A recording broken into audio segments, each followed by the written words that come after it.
Assalamualaikum warahmatullahi wabarakatuh.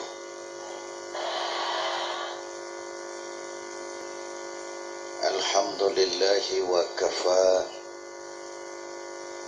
Wassalatu wassalamu ala sayyidina Muhammadin al-Mustafa wa ala alihi wa ashabihi ahli sidqi wal wafa, amma ba'du. Para ulama yang saya muliakan, bapak-bapak, ibu-ibu yang saya hormati, alhamdulillah malam ini kita sudah banyak mendapat ilmu-ilmu yang sangat berharga, baik yang disampaikan oleh Ketua Umum PBNU Profesor Dr. Said Aqil Siraj, lebih-lebih yang baru saja disampaikan oleh Al-Mukarram Ananda Ki Haji Jeffrey Al-Bukhari. Saya yakin semua nasihat-nasihat tadi besar manfaatnya buat kita semua. Mudah-mudahan kita tidak hanya pandai jadi pendengar yang baik, tapi juga pandai mengamalkan dengan baik apa yang kita dengarkan. Sekarang ini sudah 7:30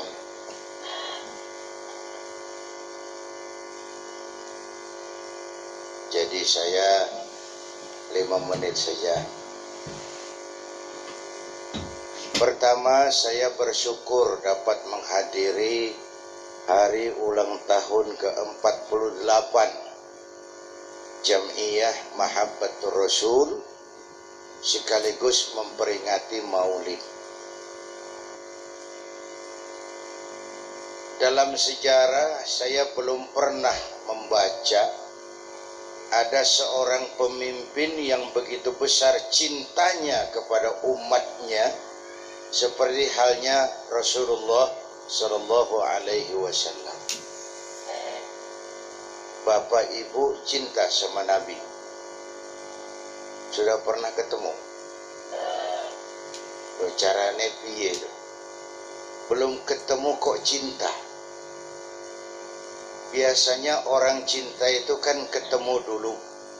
Ya, witing tresno jalaran soko kulino. Inilah hebatnya. Kita belum pernah ketemu Rasul. Kita belum pernah melihat mukjizat. Kita belum pernah mendengar suaranya. Inilah hebatnya. Kita belum pernah ketemu Rasul. Kita belum pernah melihat mukjizat. Kita belum pernah mendengar suaranya.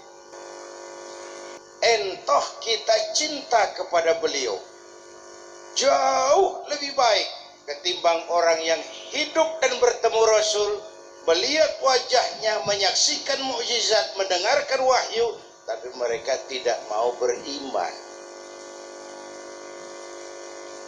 Nah, Bapak Ibu hadirin, orang yang cinta kepada sesuatu biasanya mencontoh yang dicintainya. Apa yang mau kita contoh? Saya ngikuti yang disampaikan Ananda Ustadz Jeffrey tadi. Pertama, ibadah. Ayo kita ngobrol. Ini Bapak Ibu yang hadir di sini semua ini hamba Allah apa bukan? Hamba Allah. Kata siapa? Kata saya. Kalau kata saya itu namanya ngaku. Orang ngaku boleh dan murah. Boleh dan, tapi apa diakui kita belum tahu. Ya. Tidak otomatis kalau kita bilang saya hambamu ya Allah, lalu Allah jawab iya ya. Enggak mesti.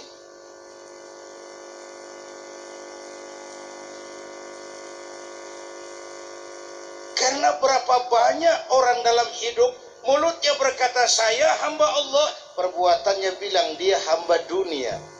hamba setan, hamba nafsu, budak jabatan, tidak sesuai ucapan dengan perbuatan. Bu, hamba Allah itu diuji, digojlok, digembleng, lulus, lolos. Hamba Allah. Apalagi tadi anak Jeffrey bilang kita semua ini kan dititipi. Ya Bu ya, masih ingat itu? Kita ini dititipi saja. Kalau begitu kata saya, kita ini seperti tukang parkir. Tukang parkir di pasar tuh paling enak hidupnya. Walaupun mobil banyak, mereknya bagus-bagus, tidak pernah sombong. Tenang lagi, tukang parkir itu. Walaupun mobil banyak, mereknya bagus-bagus, tidak pernah sombong. Nanti mobil pergi, satu demi satu, habis sama sekali. Dia tidak sedih. Tenang. Mobil banyak nggak sombong, mobil habis nggak sedih. Ini namanya nyengir tapi mikir. Saya lagi ngomong tasawuf ini. Tukang parkir itu tidak merasa memiliki, tapi merasa dititipi. Inilah tasawuf. Siapa saja kalau merasa memiliki, bersiaplah kehilangan, dan itu menyakitkan. Tapi kalau merasa dititipi, harta, jabatan, anak, ilmu itu titipan, hiduplah seperti tukang parkir. Bagaimana tukang parkir? Pertama, titipan tidak boleh bikin kita sombong. Jadi benjek, dititipi kok sombong, tidak pantas ah. Dititipi kok sombong, tidak pantas ah,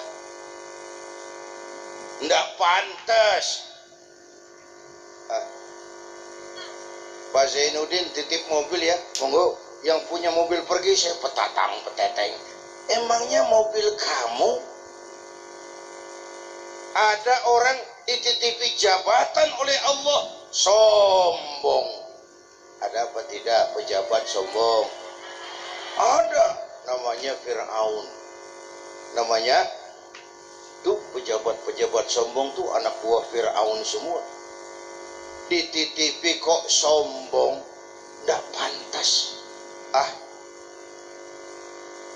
Ada orang dititipi harta oleh Allah, jadi wong sugih, sombong, mentang-mentang kaya sama tetangga, ndak mau kenal orang lain, kecil semua, jalan ndak injak tanah. Kuntilanak, ndak pantas dititipi kok sombong. Satu, udah nggak pakai A. Yang kedua, titipan harus dijaga baik-baik. Kalau tidak, yang nitip marah. Yang nitip marah. Pak Zainuddin titip sepeda motor ya, monggo. Waktu diambil sepeda motor, kaca spion pecah, knalpot hilang, bemper hancur. Marah nggak yang nitip? Lalu apa bedanya? Allah titip anak 3 orang di rumah kita. Yang satu mabuk, yang satu judi, yang satu ngerampok. Yang nitip marah. Allah titip harta kepada kita, jadi orang kaya, supaya bantu yatim, bangun pesantren, bangun rumah sakit. Pelitnya 17 setan. Yang nitip marah. Ayo yang lebih makro, Allah titip Indonesia. Allah titip Indonesia. Hai rakyat, ini Indonesia, aku titip. Titipan ini ditebus dengan keringat, air mata, darah, dan nyawa. Aku titip Indonesia. Ini negara besar dan kaya. Besar dan kaya. Kekayaan negeri ini dikuasai oleh negara, tapi harus digunakan bagi sebesar-besar kemakmuran rakyat. Itu amanat yang nitip. Disalahgunakan dikorupsi. Yang nitip kalau yang nitip marah, dia suruh makhluknya yang lain negur kita. Siapa? Merapi. Itu kan Merapi makhluk Allah. Bromo, Demam, Anak Krakatau, angin puting beliung, gempa, air banjir, hujan es. Masya Allah, Jakarta hujan es. Tetangga saya udah siapin sirup, mau hujan es katanya. Merapi itu makhluk, Bromo itu makhluk, Anak Krakatau itu makhluk, air itu makhluk. Allah suruh makhluknya yang lain menegur kita. Itu Merapi demo loh Bu. Demo. Kalau kita rakyat demo, polisi turun tangan. Kalau Merapi demo, siapa yang mau turun? Mbah Marijan. Selesai. Mbah Marijan sudah kumpul sama Mbah Surip. Di alam barzah sudah ketemu, ngobrol dia. Kata Mbah Surip, tenang Mbah Marijan, tak gendong. Aman sudah dia.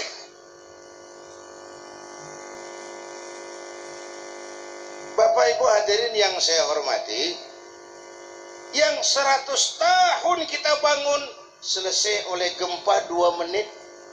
Ya, yang 100 tahun kita bangun selesai oleh gempa 2 menit. Kalau begitu, kita perlu Allah. Kita perlu Allah. Pantas Rasulullah yang kita peringati ini. Kalau ada orang yang hatinya paling bersih, Rasulullah. Akhlaknya sempurna, Rasulullah.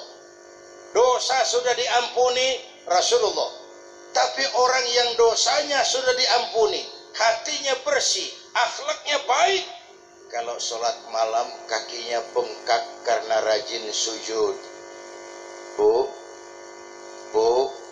saya perlu Allah. Dosa sudah diampuni, hati paling bersih, akhlak sempurna. Tapi kalau sholat malam kakinya bengkak karena rajin sujud. Saya tahu di sini juga banyak yang kakinya bengkak. Apa asam urat? Ya masing-masing lah jawaban itu. Bapak Ibu hadirin yang saya hormati, saya perlu Allah, saya hambamu ya Allah dalam segala keadaan. Miskin hamba Allah, jadi orang kaya tetap hamba Allah. Saya jaksa tapi saya hamba Allah. Saya jenderal tapi saya hamba Allah. Saya gubernur tapi saya hamba Allah. Saya pengusaha besar tapi saya hamba Allah. Dalam segala keadaan. Bu, nanti itu yang pertama dihidupkan bukan kita manusia, Pak. Yang pertama dihidupkan itu malaikat. Malaikat dihidupkan semua, diatur panitia akhirat. Saya mau cerita syafaat. Diatur panitia akhirat. Malik, siap. Sediakan neraka. Aku mau bakar itu bajingan tengik yang waktu di dunia tidak mau sujud, jauh dari ulama, tinggal di masyarakat, selalu menebarkan keonaran, kejam kepada yatim, tidak mau menolong yang kesulitan. Siapkan neraka. Baik. Ridwan, ya. Sediakan surga. Aku mau balas hamba-hambaku yang waktu di dunia rajin sujud, dekat dengan ulama, santun kepada yatim, suka menolong orang yang perlu pertolongan, tengah malam masih maulidan. Siapkan surga. Baik. Jibril, Mikail, iya ke surga. Lalu ambil kendaraan buruk, turun ke alam, cari di mana kubur kekasihku Muhammad, bangunkan dari kuburnya, bawa ke surga. Siap. Turun Jibril, Mikail ke alam yang sudah hancur-hancuran, nyari kuburan yang gak ketemu, nyari Jombang saja sulit, sudah rata semua. Kata Jibril, Mikail, iya, sebelah mana kubur Nabi? Gak tahu, ini rata semua. Lalu dua-duanya sujud mohon pertolongan Allah. Dengan izin Allah terbuka kubur baginda Nabi. Bangun dari kubur seperti orang bangun tidur, menoleh ke kanan, menoleh ke kiri. Ada Jibril, lalu tanya, ayu yaumin hadza ya Jibril? Ini hari apa Jibril? Kata Jibril, kiamat Muhammad. Jibril, kalau memang ini hari kiamat, aina ummati? Umat saya mana Jibril? Umat saya mana? Bangun dari kubur, tahu kalau hari sudah kiamat, yang pertama ditanya, aina ummati? Umat saya mana? Kita yang ditanya. Kata Jibril, manusia semua, kau orang pertama yang dibangkitkan dari kubur Muhammad. Lalu kita ke surga. Perintah Allah, perintah Allah. Sampai di surga Nabi seperti orang tidak kerasan gitu loh Bu. Mukanya murung, mondar mandir. Sampai Allah tegur Muhammad, labbaik ya Rabb. Tidak enak toh di surga? Enak. Kurang cukup fasilitas? Cukup. Kenapa kamu seperti orang tidak kerasan gitu loh? Saya teringat umat saya, ya Allah, umat saya bagaimana nasibnya? Iya sih, saya sudah enak di DPR. Salah.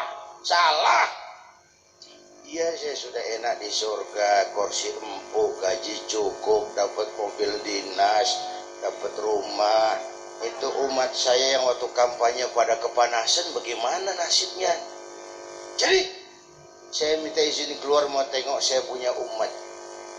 Bangun dari kubur, umat yang ditanya. Sudah tinggal di surga, umat yang diingat. Nanti itu kan setiap orang bingung dengan urusannya masing-masing. Sekelompok di sudut berunding. Kita mau diadili ini, kita cari bantuan yuk. Sehari itu hanya beliau yang diizinkan Allah. Beliau yang memanggil ummati ana laha ta'ala ummati, umatku sini, umatku sini. Jadi pantas kalau pemimpin seperti ini kita cintai. Ya Bu ya Bu ya. Jadi satu yang mau kita contoh bagaimana beliau ibadahnya luar biasa.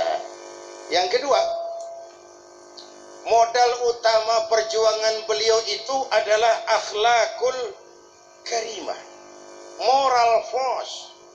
Tidak pernah dakwah dengan kekerasan, tidak pernah dengan bujukan materi. Ayo, siapa masuk Islam kaos oblong sudah disablon.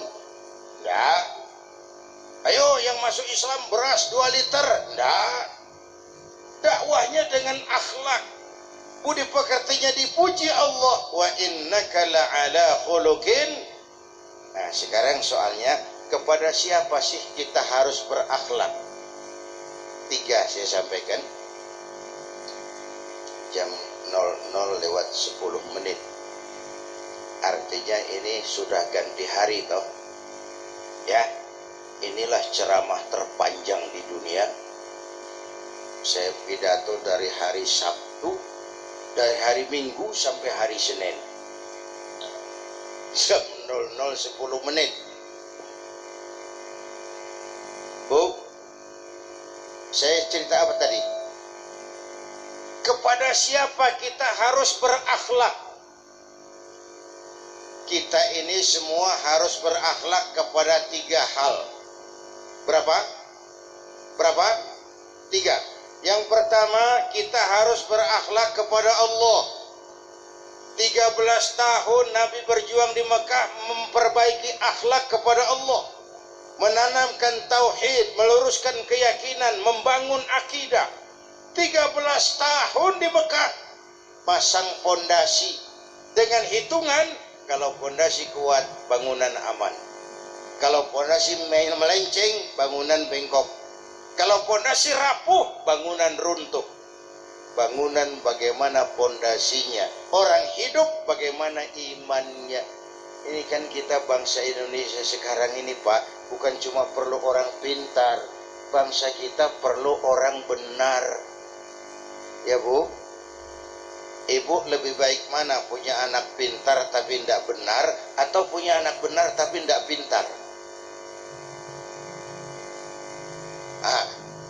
Biar benar asal pintar. Tapi di masyarakat kan orang bilang begini, Pak, dia itu walaupun nggak pintar tapi orangnya benar, Pak. Iya toh? Artinya masyarakat lebih menerima orang yang benar tidak terlalu pintar ketimbang pintar tapi tidak benar.